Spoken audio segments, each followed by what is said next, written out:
Na semana passada, iniciamos uma nova série de mensagens aqui na igreja. O título dela é A Igreja e Eu. A Igreja e Eu. Estamos num trimestre aqui na Vértice dedicado à disciplina do serviço. A cada 3 meses nós temos como foco uma das práticas do caminho de Jesus. E o objetivo é justamente esse, que a gente possa praticar esse caminho, viver no dia a dia essas disciplinas que fazem parte da própria vida de Jesus e da igreja ao longo da história, e que abrem espaço para que o Espírito Santo forme Cristo em nós. Esse é o propósito de toda a disciplina espiritual, abrir espaço para a ação de Deus, para a ação do Espírito, moldando o nosso coração, o nosso caráter, a nossa vida, segundo a imagem do próprio Jesus. E pensando em serviço, nós ao longo do mês de julho falamos do serviço no ambiente da família. Agora no mês de agosto nosso foco é a igreja, e em setembro conversaremos sobre o serviço à cidade, à comunidade mais ampla à nossa volta. E pensando então agora na igreja, no domingo passado nós vimos que pertencer é um pressuposto para servir. Nós vimos a partir do capítulo 12 da primeira carta de Paulo aos Coríntios, que nós somos comparados nós a igreja, somos comparados a um corpo, ao corpo humano, e cada um de nós, nesse corpo de Cristo que é a igreja, nós temos uma função específica, somos membros de um só corpo, e cada membro tem uma função dada pelo próprio Deus, pelo Espírito de Deus, para que nós possamos desempenhar. Um só corpo, diferentes membros com diferentes funções. E nós vimos que para poder servir a esse corpo, cada membro precisa pertencer, precisa estar ligado, conectado, integrado a esse corpo, porque o membro fora do corpo não tem serventia, não tem a possibilidade de contribuir para o crescimento saudável desse corpo. E nós, da mesma maneira, somos chamados então a pertencer à igreja de Jesus como membros do corpo de Cristo. Vimos que pertencer é o serviço mínimo, mas é o serviço fundamental, porque sem ele nenhum outro serviço é possível. Fora do corpo eu não tenho como servir o corpo, eu não tenho como contribuir com o corpo. Então o primeiro passo para o serviço é o pertencimento. E como é importante, não é mesmo? Nós vimos quantas pessoas têm optado, falamos disso na semana passada, optado por ficarem naquela categoria de desigrejados. Tem sido um fenômeno muito crescente nos nossos dias, e por várias razões, algumas até bem compreensíveis. Pessoas, vimos muitas vítimas de abuso de algum tipo no contexto da igreja e por parte de líderes religiosos, experiências extremamente dolorosas, traumáticas, que fazem com que pessoas decidam manter distância e não se envolver mais com a vida na comunidade. Por mais que essas histórias sejam reais e terríveis e traumáticas, Deus ainda assim tem como propósito para cada um de nós o pertencimento ao corpo. E esse corpo, para crescer saudável, precisa de cada um de nós, precisa que cada um de nós cumpra a sua função no corpo. Então hoje eu quero seguir nessa reflexão. A gente vai o mês todo refletir sobre esse serviço no corpo, na igreja, mas hoje eu quero pensar, na semana passada falamos que servimos pertencendo, hoje o tema é eu sirvo compartilhando. Depois de decidir pertencer, eu preciso decidir também compartilhar a vida com os meus irmãos. Além daquele motivo de resistência ao pertencimento que eu citei há pouco e que foi o alvo da nossa conversa na maior parte da mensagem na semana passada, essa ideia de que por conta de abusos sofridos, experiências traumáticas sofridas, as pessoas agora resistem ao pertencimento. Além disso, há outras razões que levam pessoas a não quererem pertencer, participar, compartilhar. E há uma razão que em alguma medida afeta todos e que é bem menos legítima do que a outra. E essa razão para o não pertencimento é o egoísmo, que é uma característica de uma vida autocentrada. No livro Viciados em Si Mesmo, do Dr. Larry Crabb, ele descreve como essa é uma característica que acompanha todo ser humano desde a queda. Ele diz assim, olha só: desde a saída do Jardim do Éden, todo ser humano já chega ao mundo com o vício obstinado de buscar seu próprio bem-estar. Vivemos então viciados em satisfazer todos aqueles anseios que somos incapazes de recusar ou de reprimir. Você se identifica? Hoje de manhã eu já comecei o Dia dos Pais falhando miseravelmente como pai, porque antes de vir para a igreja eu já tinha brigado com os meus filhos, perdido a paciência com eles, porque estava uma brigaiada lá em casa, e era briga por tudo, e briga pelo brinquedo, e briga pela roupa, e briga pelo café da manhã, e briga para sair, briga para isso, briga para aquilo, e eu já estava assim, eu falei, não é possível, gente, é nessa unção que eu vou pregar hoje de manhã? Porque eu já estava falhando terrivelmente em manter o meu domínio próprio, a mansidão e a paciência, o amor e etc. Toda a lista do fruto do Espírito. E a gente observa já na infância, quando a gente é pai, isso fica mais evidente, né? Porque a gente não tem memórias dessa fase da vida, geralmente, mas essa primeira infância, ainda bebês, nossos filhos, para aqueles que têm, já demonstram que isso é verdade. A gente já nasce nessa condição, na nossa natureza pecaminosa, com esse egoísmo, com essa obstinação, com esse impulso de querer, de alguma maneira, fazer com que os nossos anseios e vontades sejam atendidos. Então, uma das primeiras coisas que a criança aprende a falar é meu, e aí fala do brinquedo, e é meu, e a comida é minha, e aí você, como pai ou mãe, fica tentando ali ensinar a compartilhar, e é tão desafiador. De manhã eu falei que foi meu filho, mas eu estou ficando velho, eu estou confundindo as histórias. Na verdade foi meu sobrinho, que era pequenininho, e falou uma vez, a minha irmã, meu cunhado estavam ensinando a compartilhar, e ele sempre é meu, e teve um dia que eles falaram, filho, você tem que compartilhar, e aí ele falou, meu, tem que compartilhar meu. Ele criou uma nova expressão, uma nova palavra, compartilhar meu. Isso demonstra essa inclinação do coração já desde o nascimento do ser humano nesse estado caído, essa inclinação de buscar aquilo que de alguma maneira eu penso que vai me atender, me satisfazer, vai proporcionar o meu próprio bem-estar. Qual é o resultado disso, da queda, do pecado e dessa característica decorrente então disso? O Dr. Larry Crabb complementa dizendo assim: o resultado é o pecado relacional, o nosso fracasso em amar os outros conforme Jesus nos amou. Trata-se de um vício humano universal, uma epidemia. Relacionamos-nos em atitude egoísta de autoproteção com o objetivo de não nos machucarmos. Buscamos exaltar nossa fragilíssima autoestima por meio de relacionamentos de conveniência. Usamos nossa autopreservação como escudo para evitar danos à nossa autoimagem. Tudo isso resulta em pobreza relacional na família, na comunidade, na igreja, na nação e no mundo.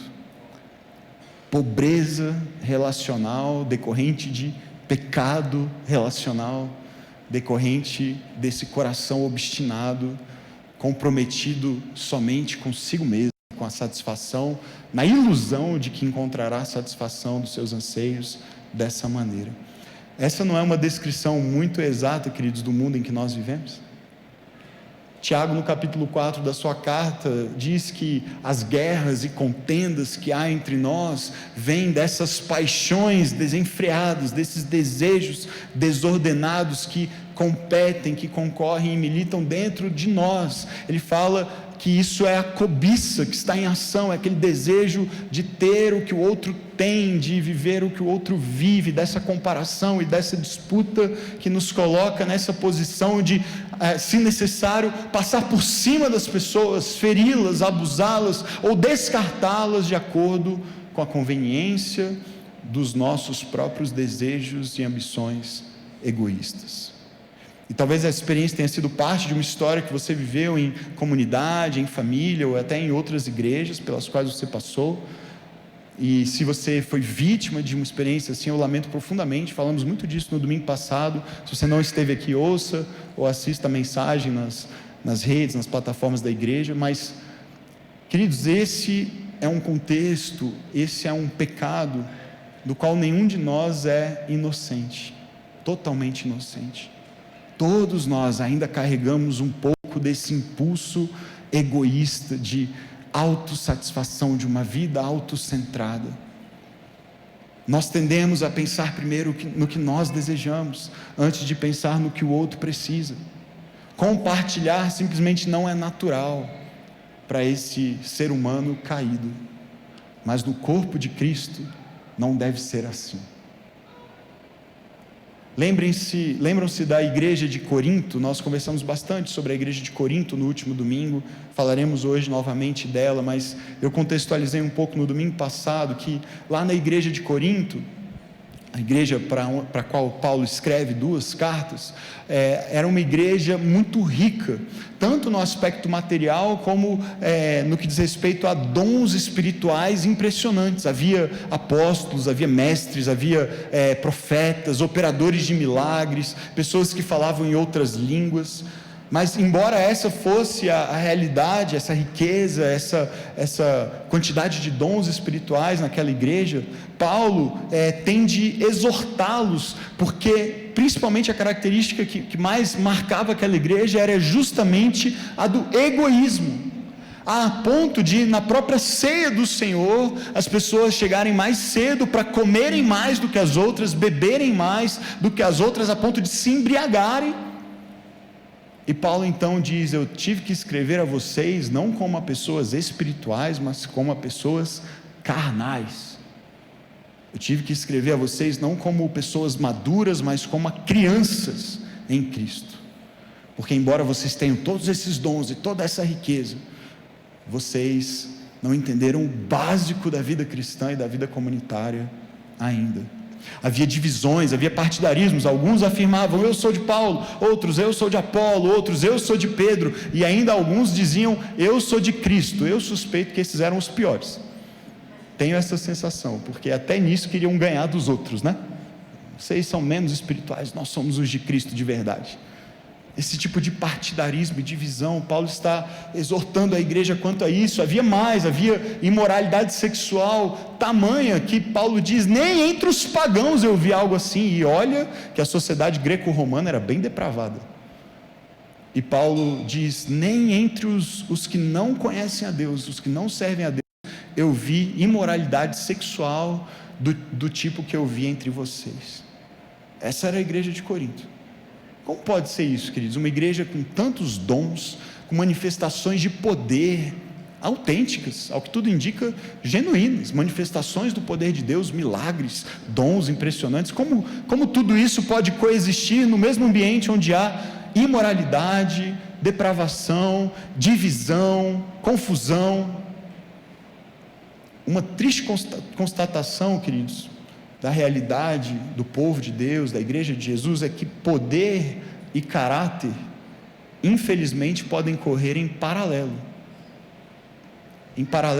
no sentido de não se tocarem, de não corresponderem, e um avançar bem mais e se desenvolver bem mais do que o outro.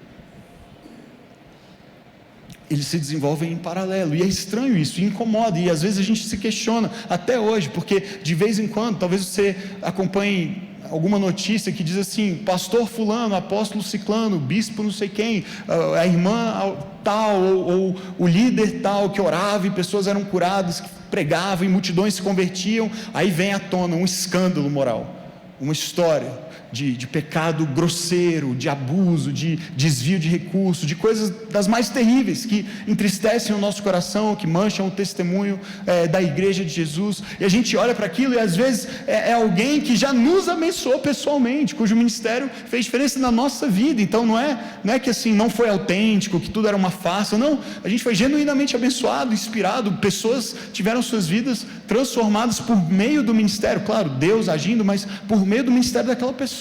E a gente se questiona: Deus, não é possível. Às vezes a gente fica até incrédulo: não é possível, essa notícia isso deve ser mentira. Não, tem prova, o cara está preso. Não, mas não é possível, é um mal entendido, porque é muito difícil na nossa cabeça fazer sentido. Como Deus pode usar tanto alguém tão devasso, alguém tão distante, cujo coração estava tão distante?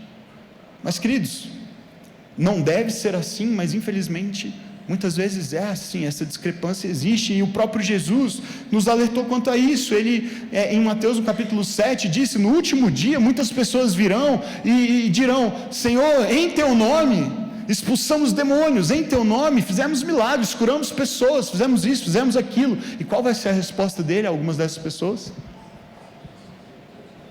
Apartem-se de mim, eu não os conheço. Eu não conheço vocês. Repara, não é curioso que ele não parece que, considera os relatos mentirosos.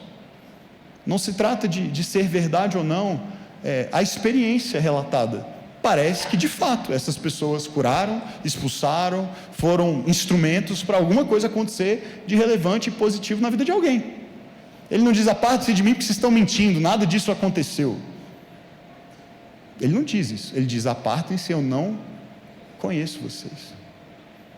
Às vezes, por razões que só a soberania de Deus é capaz de explicar, ele vai realmente usar instrumentos bem tortos e falhos, mas isso não legitima o desvio, percebe? O abuso, a falta. Essa era a realidade já na igreja de Corinto, queridos. Não é um fenômeno contemporâneo na igreja brasileira apenas. E Paulo está presenciando isso acontecendo numa igreja que ele amava, numa igreja que ele serviu, que ele plantou, que ele abençoou, que ele cuidou, que ele zelou, e agora ele está vendo essas pessoas brigando entre si, criando divisões e partidarismos e preferências, e pecando umas com as outras, e até destruindo a própria comunhão, o cerne, o símbolo maior de comunhão, que é a própria mesa, a ceia do Senhor, o corpo e o sangue de Jesus representados no pão e no cálice. E ele olha para tudo isso, e quando ele vai escrever então para orientar essa igreja acerca de como usar os dons espirituais impressionantes que eles tinham no serviço à comunidade, que é o que ele faz nos capítulos 12 e 14, vimos o capítulo 12, a introdução ali sobre os membros de um só corpo. Domingo que vem falaremos sobre os dons espirituais, então venha, vai ser uma bênção, em nome de Jesus, pela graça de Jesus. Mas no centro, o que ele precisa fazer? O que ele insere entre o capítulo 12 e o capítulo 14 da primeira carta aos Coríntios? Entre o 12 e o 14 tem o que, gente? O 13, isso, o capítulo 13. E o capítulo 13 é sobre o que? É um dos capítulos mais famosos da Escritura. Sobre casamento, pastor. É um capítulo sobre casamento, certo? Não, a gente usa geralmente em casamento, 1 Coríntios 13. E é maravilhoso e super aplicável e pertinente ao casamento, com certeza. Mas veja, é um capítulo sobre o amor, e é um capítulo sobre o amor que deve ser a marca de uma igreja, do corpo de Cristo, e da maneira como o corpo serve, como cada membro do corpo serve um ao outro, com os dons dados por Deus. No centro está o amor.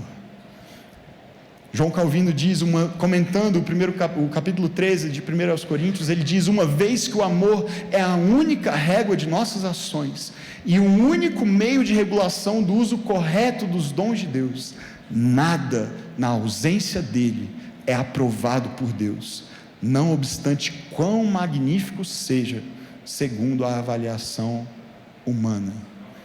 Pode ser a coisa mais impressionante, mais magnífica, sem amor, não tem a aprovação de Deus. E é exatamente disso que se trata o capítulo 13.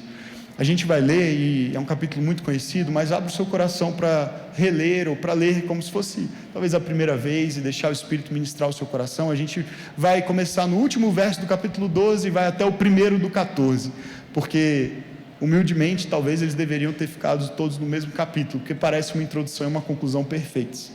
Veja só, capítulo 12, verso 31. Entretanto, busquem com dedicação os melhores dons, assunto da semana que vem. Passo agora a mostrar-lhes um caminho ainda mais excelente. Ainda que eu fale as línguas dos homens e dos anjos, se não tiver amor, serei como o sino que ressoa, ou como o prato que retine. Ainda que eu tenha o dom de profecia, e saiba todos os mistérios e todo o conhecimento, e tenha uma fé capaz de mover montanhas, mas não tiver amor, nada serei. Ainda que eu dê aos pobres tudo o que possuo, entregue o meu corpo para ser queimado, mas não tiver amor, nada disso me valerá. O amor é paciente, o amor é bondoso, não inveja, não se vangloria, não se orgulha, não maltrata, não procura seus próprios interesses, não se ira facilmente, não guarda rancor. O amor não se alegra com a injustiça, mas se alegra com a verdade. Tudo sofre, tudo crê, tudo espera, tudo suporta. O amor nunca perece, mas as profecias desaparecerão, as línguas cessarão, o conhecimento passará. Pois em parte conhecemos e em parte profetizamos. Quando, porém, vier o que é perfeito, o que é imperfeito desaparecerá. Quando eu era menino, eu falava como menino, pensava como menino, raciocinava como menino. Quando eu me tornei homem, deixei para trás as coisas de menino. Agora, pois, vemos apenas um reflexo obscuro, como em espelho. Mas então veremos face a face. Agora eu conheço em parte, então conhecerei plenamente, da mesma forma como sou plenamente conhecido.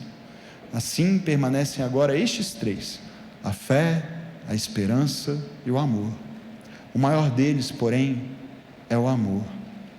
E o capítulo 14, verso 1: sigam o caminho do amor e busquem com dedicação os dons espirituais, principalmente o dom de profecia, assunto da semana que vem. Estou prometendo muita coisa para a semana que vem, eu estou preocupado já. Orem por mim essa semana. O que nós aprendemos, queridos, a respeito desse amor que devemos compartilhar no corpo de Cristo, que é a igreja? 3 coisas muito, muito simples e eu diria óbvias aqui no texto, mas cuja aplicação talvez não seja tão óbvia assim. Primeiro, nós aprendemos que o amor é um caminho. O amor é um caminho. O texto começa e termina assim, o verso 31 do capítulo 12 eu passo agora a mostrar-lhes um caminho ainda mais excelente. E o capítulo 14, verso 1, sigam o caminho do amor e busquem com dedicação os dons espirituais. Veja, o amor no início e no fim dessa descrição poética, belíssima, maravilhosa do apóstolo Paulo, no início e no final ele é descrito como um caminho. Você já conversou com alguém sobre o que é o amor? E essa é uma discussão bem comum, e na igreja eu já testemunhei várias vezes essa discussão acontecendo, pessoas discutindo se o amor é um sentimento ou uma decisão. Alguém já participou de uma conversa sobre isso, né? O amor, não, geralmente são pessoas bem apaixonadas, que querem combater a ideia de que é só um sentimento. Não, o amor não pode ser só um sentimento, ele não é um sentimento, o amor é uma decisão, né? E essa é uma discussão, assim, interessante, né? Mas, curiosamente, quando a Bíblia, no seu capítulo por excelência, o capítulo que por definição trata do que é o amor, descreve o que é o amor, não chama o amor nem de sentimento, nem de decisão, chama o amor de caminho. É curioso isso, né? Por que dizer que o amor é um caminho, que há um caminho de amor, o caminho do amor? Parece que para Paulo, obviamente é um sentimento e obviamente envolve decisão, mas vai além disso. E eu penso que essa compreensão do amor como um caminho tem implicações enormes para a maneira como nós nos relacionamos com Deus e uns com os outros, especialmente diante do fato de que o amor é a essência da vida cristã. Quando Jesus é questionado acerca de qual é o maior mandamento, a resposta dele é qual, gente? Amar a Deus sobre todas as coisas e amar o próximo. Vocês estão um pouco participativos nas minhas enquetes hoje. Eu gosto quando tem mais feedback, assim, se você não se importar, a gente conversa mais, né? Amar a Deus e amar o próximo, essa é a essência da vida cristã. Ele diz: nisto estão resumidos a lei e os profetas. O amor é a essência da vida cristã. Então Paulo, nesse capítulo maravilhoso em que ele descreve o amor, ele chama de caminho, e eu penso que isso tem implicações importantes, porque veja, a Bíblia descreve Deus de várias maneiras, há vários atributos, há vários nomes para Deus, características que são atribuídas a Deus na Escritura, mas há uma em particular que é diferente. A Bíblia diz, por exemplo, que Deus se ira, ou que Deus tem compaixão, é um Deus compassivo, é um Deus que tem misericórdia, é um Deus que, enfim, é justo. são adjetivos que caracterizam Deus, são atributos de Deus, mas na primeira carta de João, no capítulo 4, verso 16, nós vemos uma afirmação impressionante. O apóstolo João diz: Deus é amor. Deus é amor. Não é que Deus tem amor, não é que Deus de vez em quando ama, não é que Deus na maior parte do tempo é amoroso, não é só uma característica de Deus, percebe? É uma definição de quem Ele é. Deus é amor. E quando esse Deus que é amor decide se revelar na encarnação, na pessoa do seu Filho, e vem ao mundo e nós o vemos, o que é que nós ouvimos dele a respeito de quem ele é? Olha que interessante, várias coisas, Jesus afirma várias coisas sobre si, mas mesmo João, no capítulo 14 agora do seu evangelho, verso 6, registra as palavras de Jesus, muito famosas, que começam com: eu sou o caminho. Parece que Deus é amor, e parece que Deus é um caminho. Então perceba, relacionar-se com esse Deus da Escritura é necessariamente decidir trilhar o caminho do amor. Essa frase precisa ser completada, por isso que tem reticências no final, mas eu vou completar ela já já.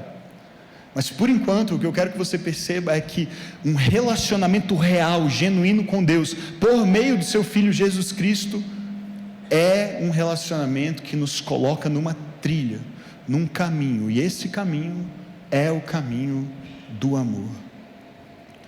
É um sentimento? Com certeza. É uma decisão? Sem dúvida. Mas é, talvez, sobretudo, um caminho. Caminho em direção ao que, queridos? Paulo parece, no meio do texto, no meio do capítulo 13, parece mudar de assunto. Você já teve essa sensação, lendo o texto, que chega uma hora que parece que ele muda de assunto? E para mim isso acontece no verso 11, quando ele diz assim: quando eu era menino, aí você fala assim, vai contar uma história agora da infância, né? Quando eu era menino, eu falava como menino, eu pensava como menino, eu raciocinava como menino, mas quando eu me tornei homem, deixei para trás as coisas de menino. Aí a sensação que dá, lendo o texto assim meio desavisadamente, é que Paulo mudou de assunto e agora ele está tocando num ponto bem importante também, que é o fato de que tem uns meninos aí que nunca amadurecem, né? Nunca viram homem de verdade. E esse seria um assunto para outro sermão, né? Também importante. É verdade. Mas, queridos, Paulo não mudou de assunto. Ele volta a falar de amor logo na sequência. Ele vai falar: permanecem, pois, a fé, a esperança, o amor, e o maior deles é o amor. Paulo não mudou de assunto. Paulo está falando do caminho. Percebe? Paulo está falando do caminho, Paulo está falando da jornada, e ele está dizendo: há um caminho, e esse caminho é o caminho do amor, e esse é o caminho da maturidade. Na vida cristã, no caminho que leva à semelhança com Jesus, o Deus que é amor e que é o caminho para o amor, na vida cristã, nesse caminho que nós somos chamados a trilhar, a maturidade corresponde a um amor mais maduro. Ser maduro na fé, parecer-se mais com Cristo, crescer, deixar de ser menino para se tornar homem maduro, para se tornar uma pessoa mais completa, mais plena em Cristo, significa amar melhor.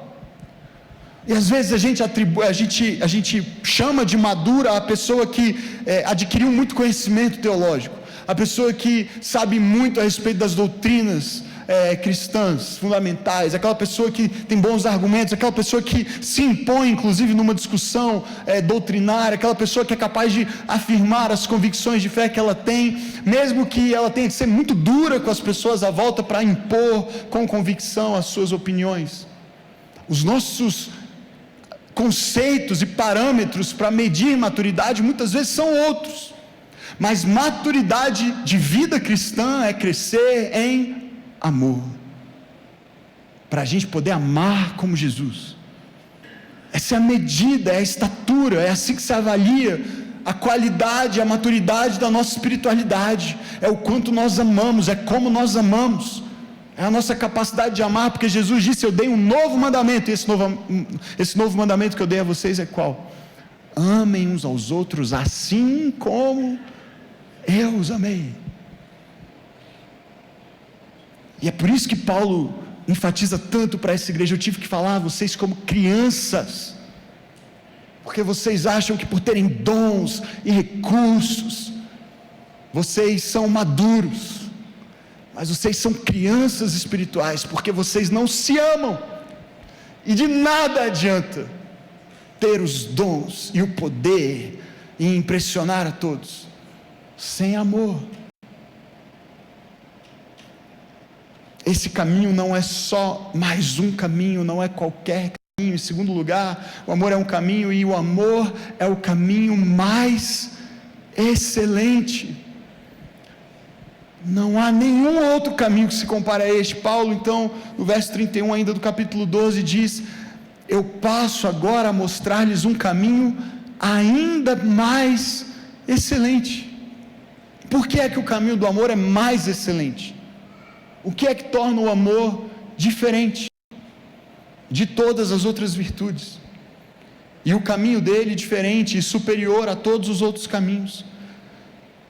É o que Paulo se dedica a demonstrar nos versos seguintes, novamente do verso 1 ao verso 3 do capítulo 13: ainda que eu fale as línguas dos homens e dos anjos, se eu não tiver amor, eu serei como um sino que ressoa, ou como um prato que retine. Em outras palavras, eu posso até fazer algum barulho, chamar alguma atenção, mas isso logo passa, e ninguém se lembra, é só um ruído. Ainda que eu tenha o dom de profecia e saiba todos os mistérios e todo o conhecimento, e tenha uma fé capaz de mover montanhas, concordam que isso é impressionante? Eu ficaria impressionado. Mas não tiver amor, eu nada serei. Queridos, vamos combinar que a gente colocaria essa pessoa para liderar qualquer coisa na igreja no domingo seguinte? Se a gente visse alguém movendo montanha, move daqui para lá, esse é o ungido do Senhor, vem pregar para a gente tem que... A gente faria isso provavelmente, porque as nossas métricas, os nossos parâmetros de maturidade muitas vezes são torcidos, equivocados, e Paulo está dizendo: se não tiver amor, isso é nada, essa pessoa é nada. Ainda que eu dê aos pobres tudo o que eu possuo, e entregue meu corpo para ser queimado, mas não tiver amor, nada disso me valerá. Sem amor, queridos, é o equivalente a nada ser, nenhum valor ter. Independentemente da grandeza das minhas ações aos olhos das pessoas, tudo terá sido em vão. O nosso serviço na igreja ou em qualquer lugar, na família, por mais nobre e dedicado que seja, sem amor será vazio aos olhos de Deus, de valor, de significado. Há uma caminhada, esse caminho é o caminho mais excelente, e nós somos chamados a trilhá-lo, veja, em direção a algum lugar.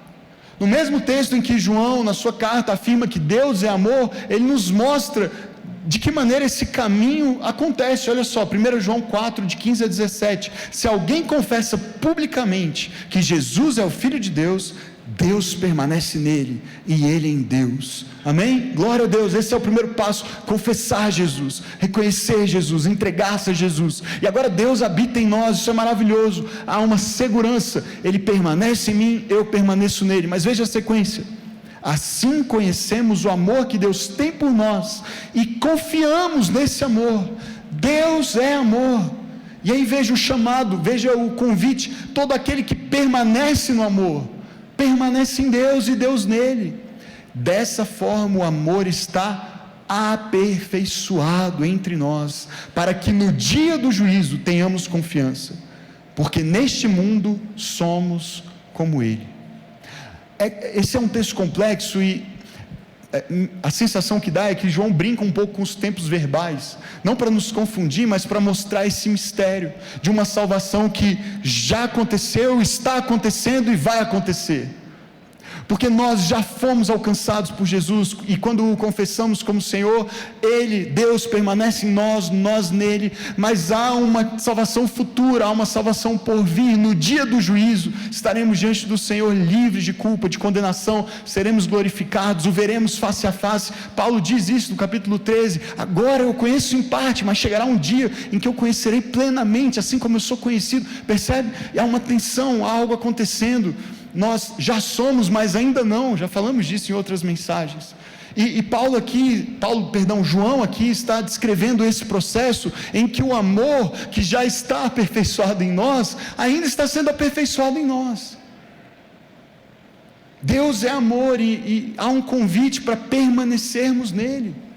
Como Jesus lá, também registrado por João, agora no Evangelho dele, capítulo 15, como Jesus nos convidou, ele diz: permaneçam em mim, e eu permanecerei em vocês. Percebe? É uma realidade que já é, mas ainda precisa ser cultivada e praticada por nós. Nós precisamos crescer nessa prática da presença de Deus em nós. Ele está em nós, Ele habita em nós, Ele permanece em nós, e ainda assim nos chama a permanecer nele, permanecer no seu amor, e à medida que nós permanecemos, esse amor é aperfeiçoado. É um caminho, e é um caminho com uma destinação muito específica e maravilhosa.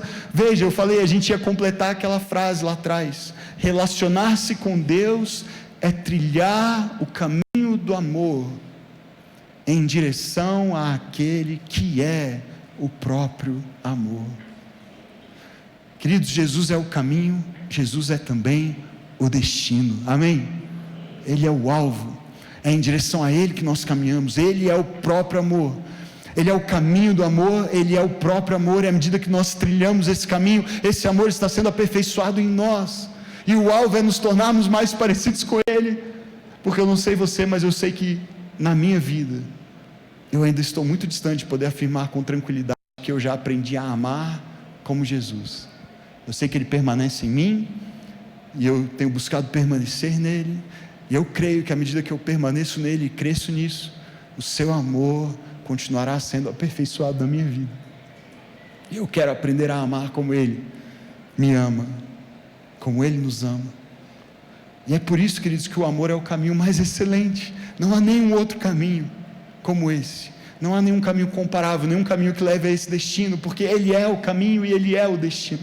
Ele nos conduz a Ele mesmo, Ele nos conduz a si, ao próprio amor, e essa é a essência da formação espiritual. Tudo que a gente fala nessa igreja tem a ver com isso, com discipulado, com formação espiritual, com sermos discípulos de Jesus. E o alvo, queridos, da formação espiritual é nos tornarmos esse tipo de pessoa, pessoas de amor, pessoas que amam, pessoas que entendem quanto são amadas por esse Deus maravilhoso e agora aprendem a amar como Ele. Essa é a maturidade, essa é a plenitude, é a estatura de varão perfeito, é a semelhança com Jesus, é o amor dele aperfeiçoado em nós, manifestado em nós, amando a Deus, amando uns aos outros. O alvo da nossa vida é esse, porque essa é a essência do próprio Deus. Você já parou para pensar, e esse é um dos maiores mistérios da fé cristã, o mistério da Trindade, do fato de que nós cremos em um só Deus que é três, um só Deus que é essencialmente uma comunidade, Pai, Filho, Espírito. Isso é maravilhoso, e não bastasse o nosso deslumbramento com esse mistério, para tornar tudo ainda mais maravilhoso e interessante, essa comunidade de amor eterno, de eterna satisfação e alegria, Pai, Filho, Espírito se amando desde sempre, para sempre. Eles nos convidam a participar desse relacionamento. Olha o que o pastor John Mark Comer diz a respeito disso: em todos os ensinamentos de Jesus, o que chamamos de Deus é de forma misteriosa e bela, mas bela, um fluxo de amor entre o Pai, o Filho e o Espírito Santo. Deus é uma comunidade de amor abnegado. Cada membro da Trindade, como os teólogos o chamam, é distinto, mas de alguma forma ainda é um. Estar com o Espírito é estar com Jesus é estar com o Pai, é entrar no fluxo de amor da vida interior do próprio Deus. O objetivo número 1 do discipulado com Jesus, do aprendizado com Jesus, é viver nesse fluxo de amor, momento a momento, em meio à Trindade. E se há uma linha de partida, é daqui que devemos partir. Esse é o ponto de partida da vida cristã, da formação espiritual, do discipulado que Jesus nos convida a trilhar, do caminho que Ele nos chama a percorrer com Ele. Aprender a participar, compartilhar do fluxo de amor do Pai, do Filho e do Espírito, que nos convidam a entrar. Isso não é maravilhoso, queridos? Isso é esse caminho mais excelente. É impossível pensar num caminho superior a esse. E é por isso que Paulo, então, conclui essa descrição belíssima do capítulo 13 com uma exortação à igreja, dizendo que o amor é o caminho que nós precisamos seguir. Se ele é esse caminho mais excelente, nós precisamos segui-lo. O capítulo 14, verso 1 diz isso: sigam o caminho do amor, e aí busquem os melhores dons com dedicação. Mas perceba, a ordem importa muito aqui. Não é busquem os melhores dons com dedicação, e aí, se for possível, tentem se amar e não se matar, né? Não, busquem o caminho do amor, sigam o caminho do amor, e se vocês estiverem bem firmados nele, caminhando nele, juntos, aí então vocês estarão prontos para buscar com dedicação os melhores dons.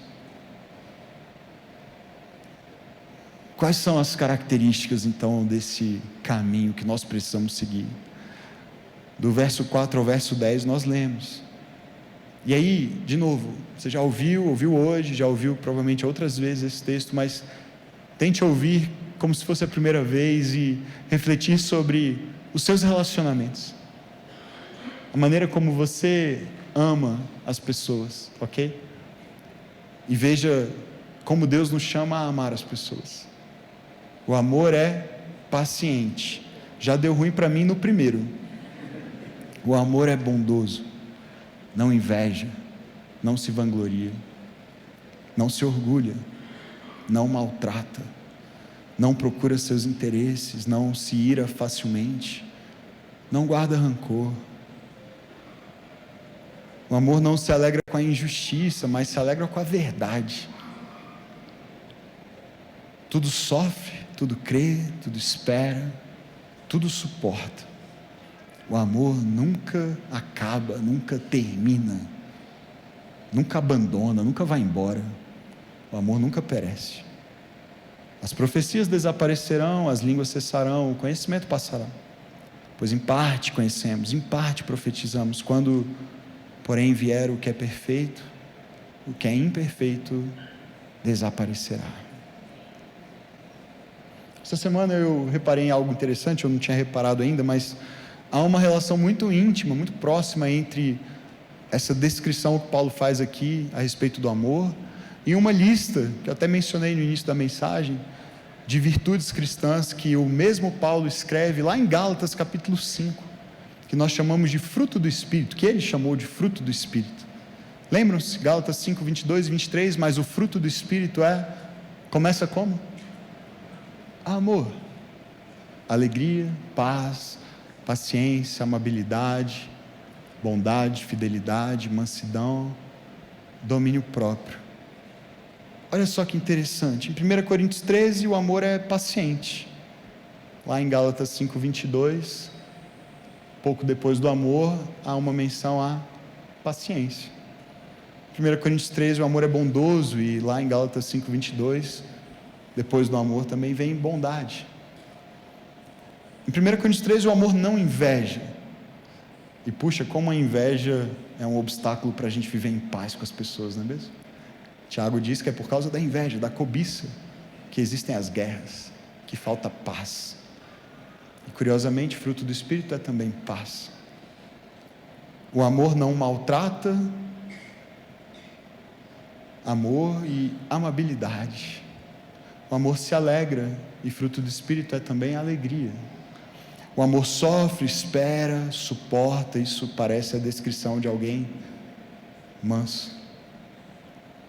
O amor não se ira facilmente. Parece que quem ama tem domínio próprio. O amor nunca vai embora, não acaba. não termina. Parece que quem ama é também fiel. Você acha que é coincidência que essas listas se pareçam tanto? E que a de Gálatas comece justamente com o amor? Parece que se eu não tiver amor, nada mais importa, não é mesmo? Parece que sem amor, nada disso me valerá. Por outro lado, aprender a amar é aprender a viver a vida cristã completa.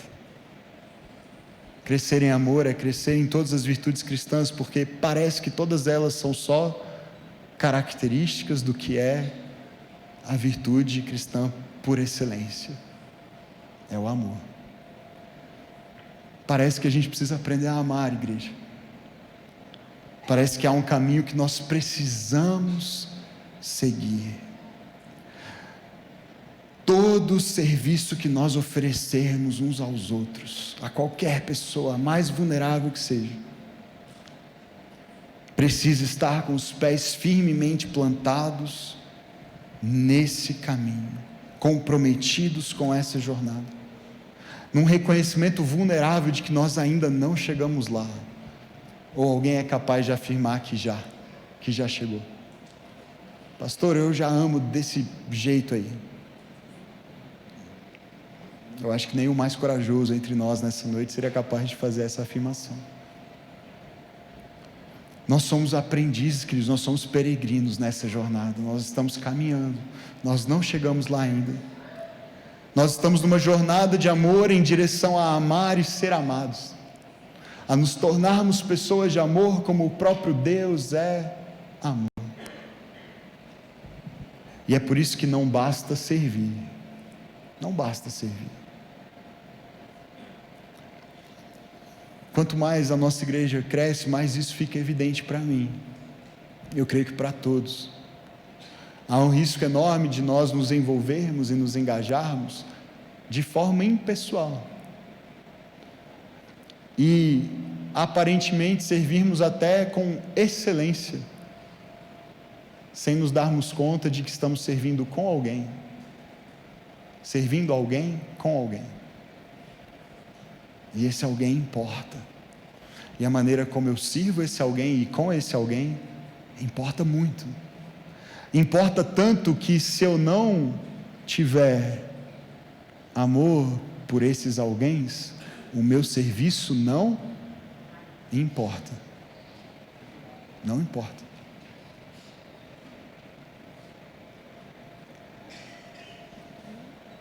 Curiosamente, esse é o caminho da excelência, você reparou? Esse é o caminho excelente. Essa palavra excelência foi uma palavra que intencionalmente eu escolhi não usar na nossa igreja nunca, até hoje. Acho que é a primeira vez que eu falo de excelência em 3 anos e meio pregando aqui na Vértice. Sabe por quê? Porque eu tenho a sensação de que na maioria das igrejas, ou em muitas igrejas, não diria a maioria, mas em muitas igrejas, esse termo excelência virou uma desculpa para a gente tratar mal as pessoas desde que o resultado seja bom. Tem que ser excelente, então a música tem que ser excelente, a transmissão tem que ser excelente, o café tem que ser excelente, o ministério infantil tem que ser excelente, o estacionamento tem que ser excelente, tudo tem que estar excelente, menos a maneira como a gente se trata.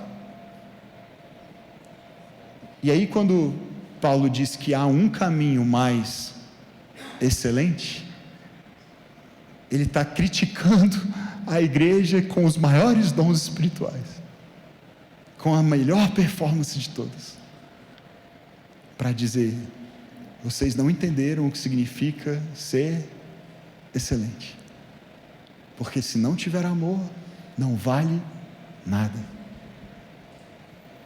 E há um temor enorme no meu coração, queridos, de que à medida que a gente vai crescendo e ficando cada vez mais a ilusão da excelência, a gente perca a única coisa que realmente importa em tudo isso. Não basta servir, é preciso servir alguém com alguém, e mais do que isso, nós somos um corpo, mas uma outra metáfora que a palavra de Deus usa para se referir à igreja é família. Família. E no momento em que como lá o texto nos chama a fazer, confessamos Jesus como nosso Senhor, e Deus agora permanece em nós, e nós nele. Nós somos adotados como filhos de um Pai celestial, e essa adoção significa que não temos agora apenas um pai, temos agora muitos irmãos, e portanto o serviço que oferecemos acontece nessa relação fraternal. Eu preciso saber com quem eu sirvo, a quem eu sirvo, e mais, que esse alguém com quem eu sirvo e esse alguém a quem eu sirvo são meus irmãos. São meus irmãos. Servimos uns aos outros como irmãos uns dos outros.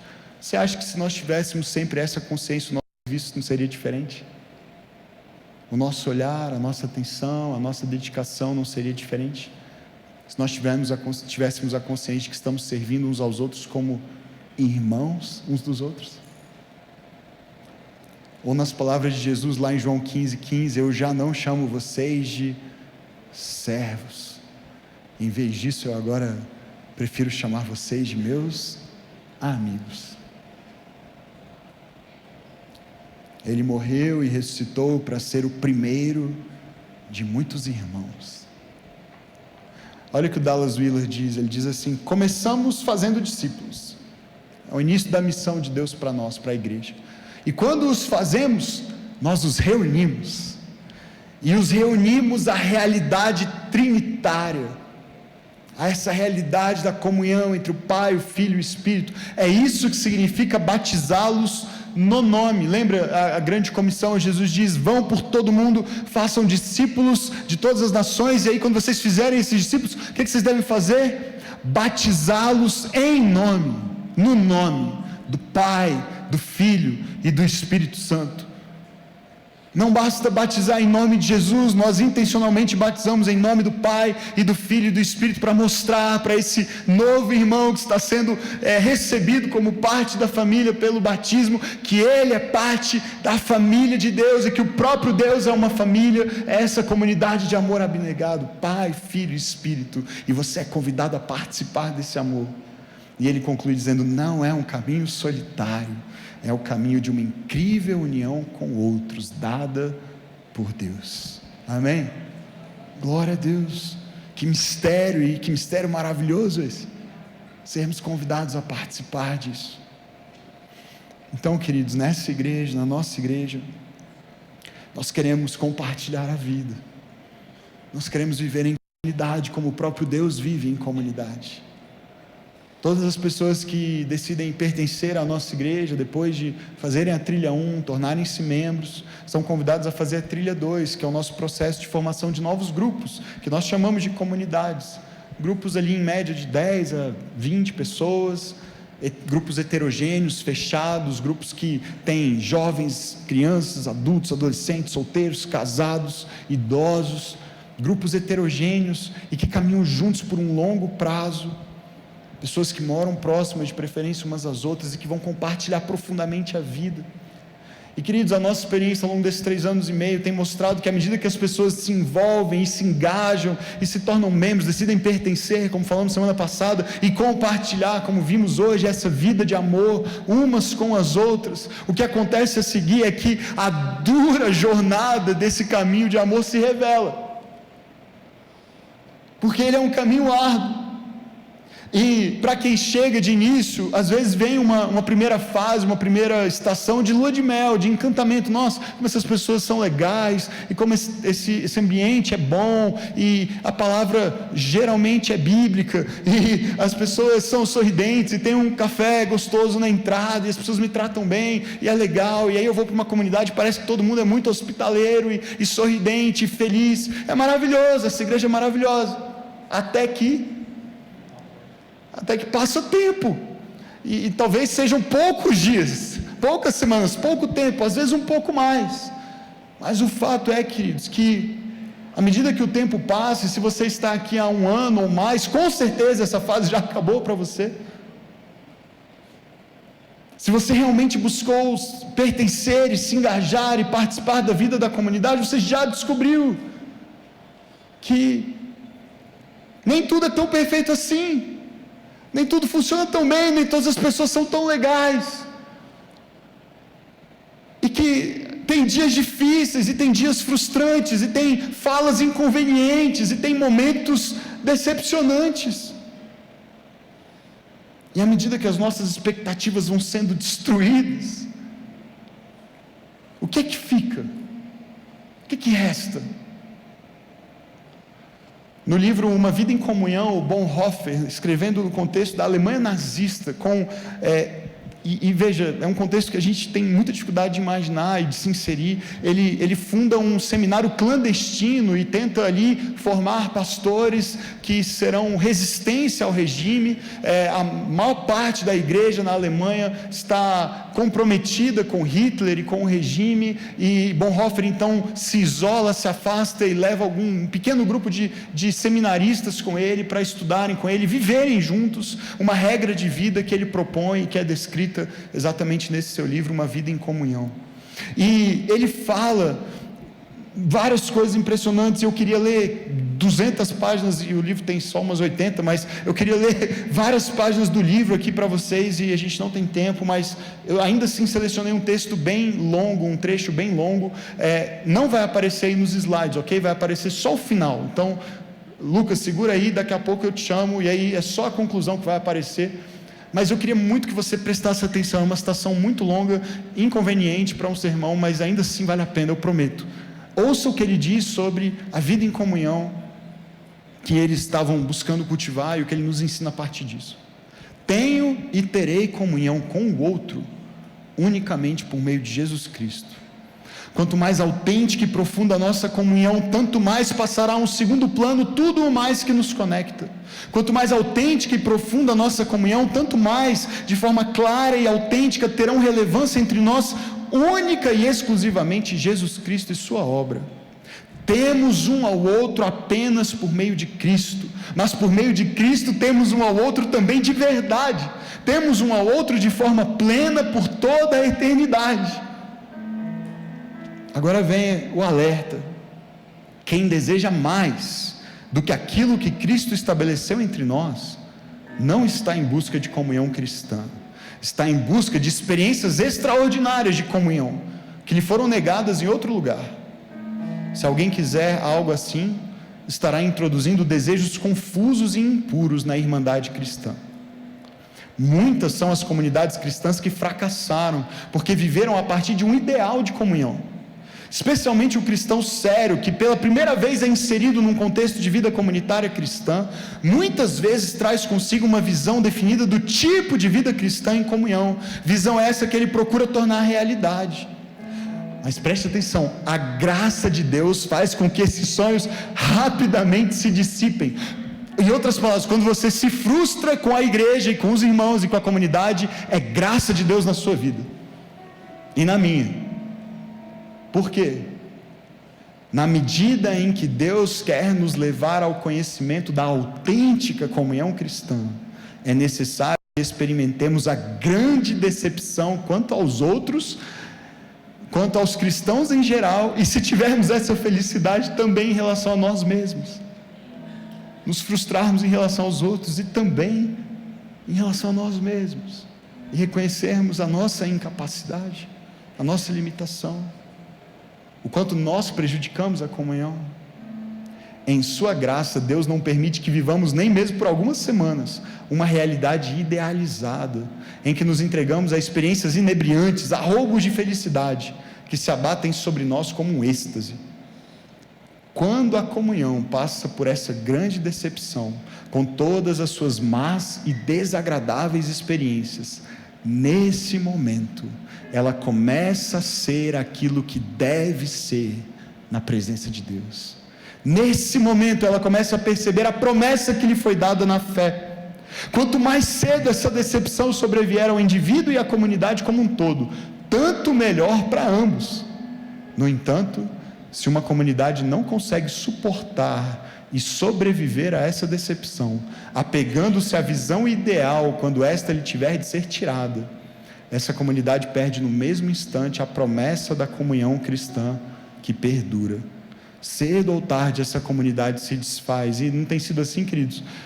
As pessoas descartam relações, descartam grupos, descartam igrejas, descartam casamentos, famílias, porque suas idealizações foram frustradas. Toda visão idealizada, tipicamente humana, que for trazido para dentro da comunidade cristã, impedirá a genuína comunhão e precisará ser descartado. Sem isso, a genuína comunhão não poderá existir. E agora sim, Lucas, chegou a sua hora. Olha a conclusão do Bonhoeffer. Quem ama mais a sua visão idealizada de uma comunhão cristã do que a própria comunhão cristã, acaba sendo um destruidor dessa comunhão cristã. Eu acho que Deus está graciosamente nos frustrando, nos decepcionando. Que maravilha! Estamos muito longe de ser uma igreja perfeita, estamos muito longe de amar como Jesus, mas pela graça dele é o caminho que trilharemos até que aquele dia maravilhoso chegue, até que a obra esteja completa. Queridos, idealizar a comunidade é querer o destino sem a jornada, é querer o amor sem precisar seguir o caminho do amor, e não é possível. Não é possível para nós, porque o nosso chamado, como a gente sempre diz aqui, é fazer como Jesus fez, é seguir os passos dele. E qual foi o caminho que ele trilhou para que nós pudéssemos amar e ser amados? Qual foi o caminho? Quanto custou o amor? Qual foi a jornada que ele trilhou? Olha o que o autor de Hebreus diz, não vai aparecer aí para você, mas eu vou ler rapidamente Hebreus 12, de 1 a 3. Portanto, também nós, uma vez que estamos rodeados por tão grande nuvem de testemunhas, livremo-nos de tudo que nos atrapalha e do pecado que nos envolve, e corramos com perseverança a corrida proposta para nós, tendo os olhos fitos em Jesus, autor e consumador da nossa fé, o início, o fim, o alfa e o ômega e o caminho entre eles. Ele, pela alegria que lhe fora proposta, pelo alvo, pelo destino, pelo amor, pela alegria de nos amar e de nos ter consigo e com o Pai, reconciliados e parte da família, por essa alegria que lhe fora proposta, suportou a cruz, ao desprezar a vergonha, e assentou-se à direita do trono de Deus. Pensem bem naquele que suportou tal oposição dos pecadores contra si mesmo, para que vocês não se cansem nem desanimem. Sabe o que vai acontecer se nós, como igreja, decidirmos trilhar o caminho do amor?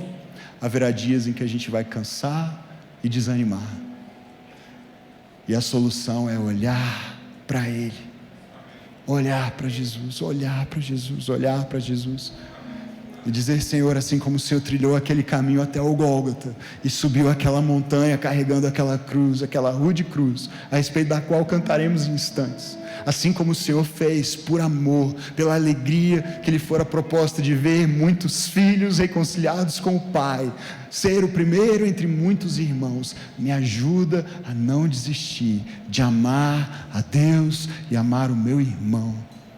Eu quero crescer no teu amor, eu quero trilhar o caminho do amor. Jesus trilhou o caminho da cruz, para que nós pudéssemos segui-lo em direção a Ele mesmo, a Ele mesmo, a Ele que é o próprio amor. E eu quero te convidar então a fechar os seus olhos, nós vamos orar por isso, nós vamos clamar, para que esse Deus, para que esse Jesus maravilhoso, por meio do seu Espírito, que produz o fruto do Espírito, que nos chama a andar no Espírito, para que esse fruto seja produzido, e esse fruto é amor.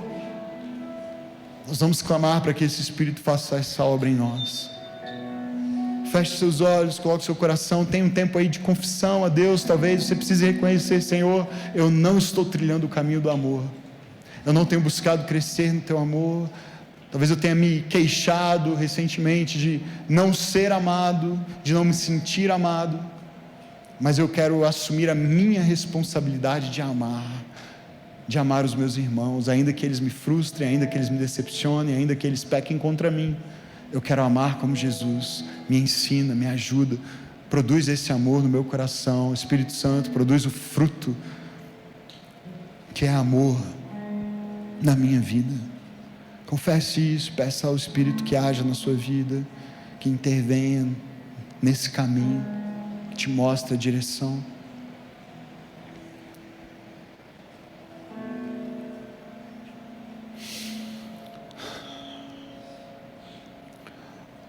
Oh Pai, nós, como igreja, queremos reconhecer diante do Senhor que esse caminho é muito árduo, Senhor, e por vezes nós nos cansamos e desanimamos, seja porque nos sentimos incapazes de amar assim, seja porque não nos sentimos amados pelos outros, e isso nos faz querer desistir, pensar que talvez não vale a pena seguir.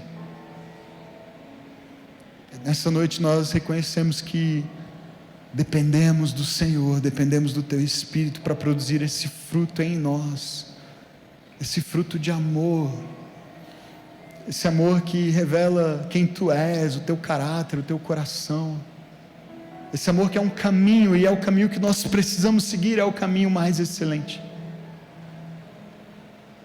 Deus tem misericórdia da nossa igreja, Senhor, e não permita que ela se torne conhecida por qualquer outra razão que pareça demonstrar algum tipo de excelência, mas que esteja desvinculada de uma excelência de amor.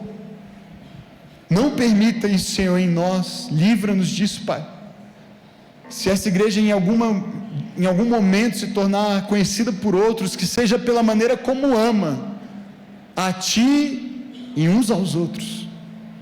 Ensina-nos a servir compartilhando, não apenas dons, não apenas talentos, não apenas recursos, mas compartilhando em primeiro lugar e acima de tudo o nosso amor, esse amor que vem do Senhor, esse amor que é o Senhor. Obrigado por nos convidar a participar desse fluxo de amor, Pai, Filho, Espírito, essa comunidade trinitária. Oh Deus, isso é um mistério para nós, a gente não é capaz nem de entender isso, mas a gente diz sim a esse convite. Obrigado por nos convidar. Nós dizemos sim, nós queremos participar contigo. Nos ajuda a manter a nossa mente nisso, nessa realidade, para que naqueles momentos em que a gente se sente desvinculado, distante, sozinho, solitário, essa lembrança, essa esperança avive, aqueça e pacifique os nossos corações e nos satisfaça na certeza de que nós nunca estamos sós, nós somos parte da Tua família. Abençoa, Pai, cada um aqui, cada pessoa que o Senhor trouxe nessa noite para ser encorajada, lembrada, exortada, consolada, com a certeza de que é parte da Tua família, dos Teus propósitos de amor, que vão muito além dela, vão muito além de cada um de nós, mas tem a ver com o Teu povo, com a Tua igreja, com o Teu corpo, Jesus, do qual nós somos membros. Recebe a nossa gratidão, a nossa adoração nessa noite, e nos ajuda a viver nesse amor, em nome de Jesus. Amém, amém.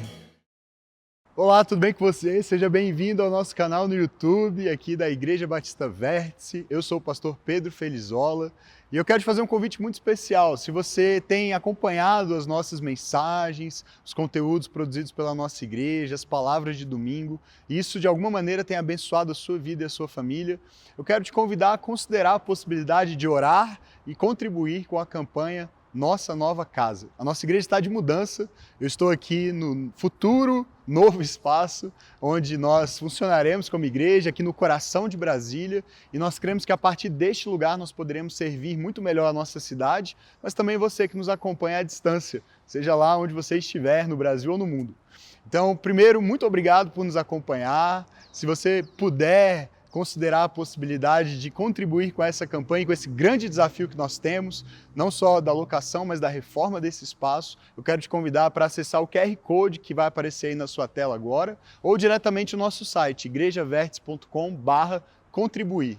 Lá você pode adquirir uma cota para ser alguém que contribui regularmente com essa campanha, que vai durar 2 anos, ou você pode fazer uma oferta avulsa. De toda maneira, essa ajuda será muito bem-vinda e eu oro para que o Senhor te abençoe, para que as nossas palavras, mensagens continuem fazendo diferença na sua vida e também na sua comunidade local. Muito obrigado, que o Senhor te abençoe.